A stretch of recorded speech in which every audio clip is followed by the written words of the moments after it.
Hi friends, வணக்கம். இன்றைக்கி ராஜ்யம்மா சமையலில் உடலுக்கு ஆரோக்கியமான அரைக்கீரை பொரியல் செய்ய போகிறேன். வாங்க இப்போ அது எப்படி செய்யணும்னு பார்க்கலாம். இப்போ அரைக்கீரை பொரியல் செய்கிறதுக்காக ஸ்டவ்வில் ஒரு கடாய் வச்சுருக்கேங்க. இப்போ ஸ்டவ் ஆன் பண்ணிக்கிறேன். ஸ்டவ் ஆன் ஆகிடுச்சு. அப்படியே கடாய் ஹீட் ஆகட்டுங்க. இப்போ கடாய் ஹீட் ஆகிடுச்சிங்க. அதில் 2 ஸ்பூன் எண்ணெய் ஊற்றிக்கிறேன். எண்ணெய் சூடாகிடுச்சிங்க. இப்போ அதில் 1 ஸ்பூனு கடுகு உளுந்தம் பருப்பு சேர்த்துக்கிறேன். கடுகு உளுந்தம் பருப்பு பொரிஞ்சிட்டு இருக்கையிலேயே 2 டேபிள் ஸ்பூன் கடலைப்பருப்பு சேர்த்துக்கிறேங்க. ரெண்டையும் சேர்த்து நல்லா எண்ணெயில் பொரிய விட்றேங்க. ரெண்டும் பொரியட்டும். இப்போ அது கூடயே 6 வரமிளகா எடுத்து வச்சுருக்கேன், அதையும் சேர்த்துக்கிறேன். வரமிளகாயும் சேர்த்து நல்லா எண்ணெயில் ஃப்ரை பண்ணிக்கிறேங்க. கடுகு, கடலைப்பருப்பு, வரமிளகா எல்லாம் பொரிஞ்சிருச்சு. இப்போ அதில் 15 சின்ன வெங்காயம் பொடியாக கட் பண்ணி வச்சுருக்கேன், அதை சேர்த்துக்கிறேன். சின்ன வெங்காயம் நல்லா பொடியாக கட் பண்ணி சேர்த்தோம்னா கீரையோடு சேர்த்து சாப்பிடும்போது நல்லா டேஸ்ட்டாக இருக்கும். இப்போ வெங்காயம் வதங்கிட்டு இருக்கும்போதே 5 பூண்டு பல் நல்லா நச்சு வச்சுருக்கேன், அதை இப்போ இதில் சேர்த்துக்கிறேன். அதையும் சேர்த்து நல்லா மிக்ஸ் பண்ணி விட்றாங்க. அதுவும் எண்ணெயில் நல்லா வதங்கட்டும். இப்போ வெங்காயம்லாம் நல்லா வதங்கிருச்சுங்க. இப்போ அடுத்ததாக இதில் ஒரு கட்டை அரைக்கீரைங்க நல்லா க்ளீன் பண்ணி அலசி எடுத்து பொடியாக கட் பண்ணி எடுத்து வச்சுருக்கேங்க, அதை இப்போ இதில் சேர்த்துக்கிறேன்.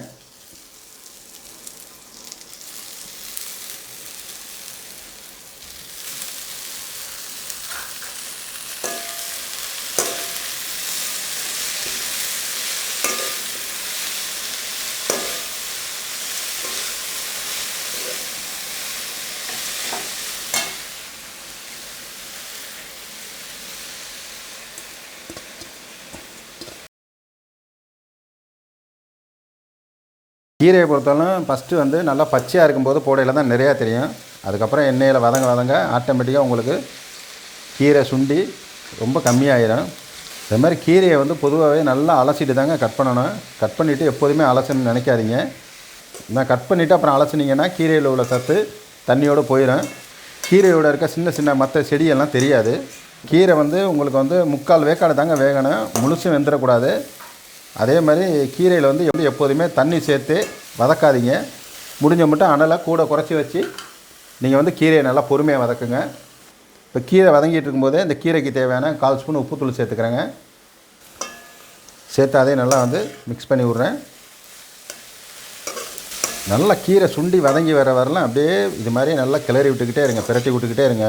பொரியலுக்கு மட்டும் எப்போதும் கீரைக்கு வந்து மூடி போடவே போடாதீங்க. ஏன்னா மூடி போட்டிங்கன்னா மூடியில் வேர்த்து உள்ளே தண்ணி ஊற்றி கீரை வந்து சொதன்னு ஆயிரும். அதனால் வந்து கீரை பொரியலுக்கு மட்டும் எப்போதுமே வந்து மூடி போடாதீங்க. மூடி போடாமையே முடிஞ்ச மட்டும் அனலை வந்து கூட குறைச்சி வச்சு பொறுமையாக வதக்கி விடுங்க. ஓகேங்க. இப்போ கீரை நல்லா வெந்துருச்சு. இப்போ இந்த ஸ்டேஜில் 1 கப்பு தேங்காய் துருவல் எடுத்து வச்சுருக்கேன், அதை இப்போ இதில் சேர்த்துக்கிறேன்.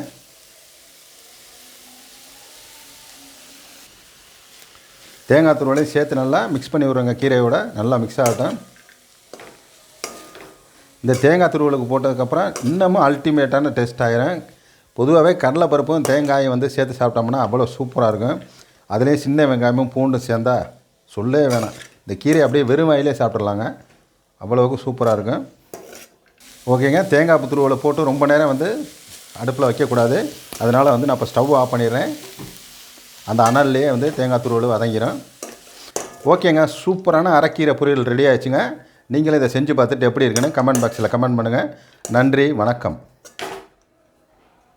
ராஜ்யம்மா சமையலை லைக் பண்ணுங்க, ஷேர் பண்ணுங்க, சப்ஸ்கிரைப் பண்ணுங்க.